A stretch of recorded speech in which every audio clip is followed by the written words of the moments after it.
It's barely 2 weeks since João Félix went to AC Milan, and he is already bad mouthing Chelsea.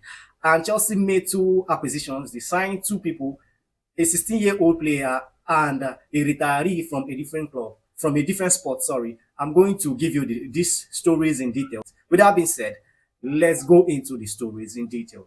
Joao Felix, he had his first press interview with AC Milan, and already he was talking a lot.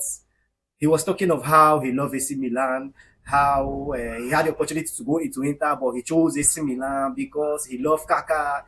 You know, he was singing a lot of praises for AC Milan. Barely 2 weeks he left the Chelsea, and you will not really blame him because of the way Chelsea treated him. He didn't play regularly as he would have wanted.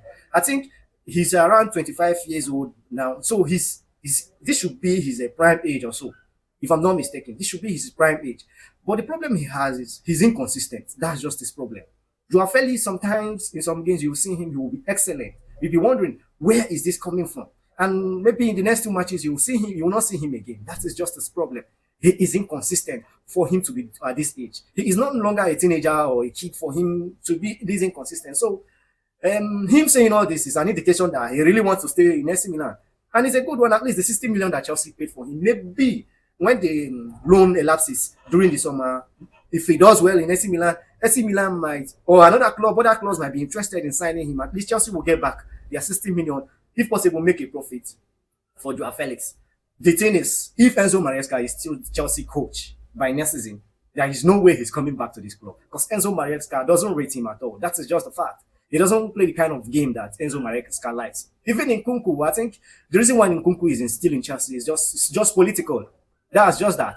I believe that Nkunku is not really Enzo Maresca's kind of player. But what will he do? He will just make use of what he have. That's just it. And also, Chelsea signed a 16-year-old player from Kairat, one club from Kazakhstan. So he will be joining Chelsea in 2026. By that time, he will be done 18. And you know, the most shameful thing about this news is that it was published. These are the kind of signings that when Roman Abramovich in his era, when he does this kind of signings, you don't hear about them. But nowadays, we are too shameless and very, very shameful conduct. We just 16 years, 15 years old, we are posting. No. Chelsea is bigger than this. These are not the kind of players that you will sign and it will be on the news. Nobody should hear. What is the 60 years old? What is the 60 years old player coming to do? This is just another clearly capital business acquisition.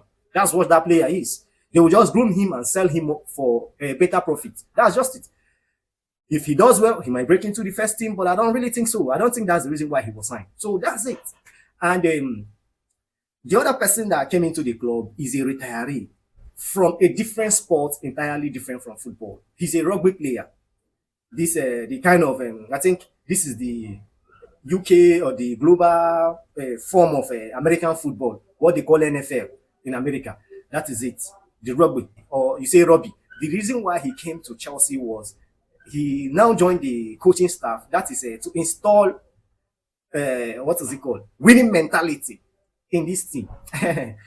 I don't know how Chelsea are operating, but all these things are laughable. If you need the winning mentality in a team, I think it should be one of the old guard. You know, the players that have played and they have done it, they have won things in Chelsea. Proven players that have played in the Chelsea in the past. These are the kind of players that this kind of people that you bring into the club to boost mentality. And another thing again, if you want such a thing, I think the right way to go about this is just to sign experienced, established players. Yes, you might. If I'm talking about experience, Tosin Adebayo, yes, he's a 27 years old. He should be the experienced player. But that's not the kind of or the caliber of player I'm talking about. I'm talking about like when Thiago Silva was there, that kind of done it, seen it at the highest level. These are the kind of profile that I'm talking about. If you want that winning mentality in your team, those are the statement signings that you should be doing. Big names, those are the ones that you should be gunning for. Not signing somebody from a different club. Well, let's see how it will turn out. We have our next game in Valentine. I just pray that Chelsea, I don't know. Let's look forward to the game. That's it for me, guys, today. Thank you. I will see you in my next video.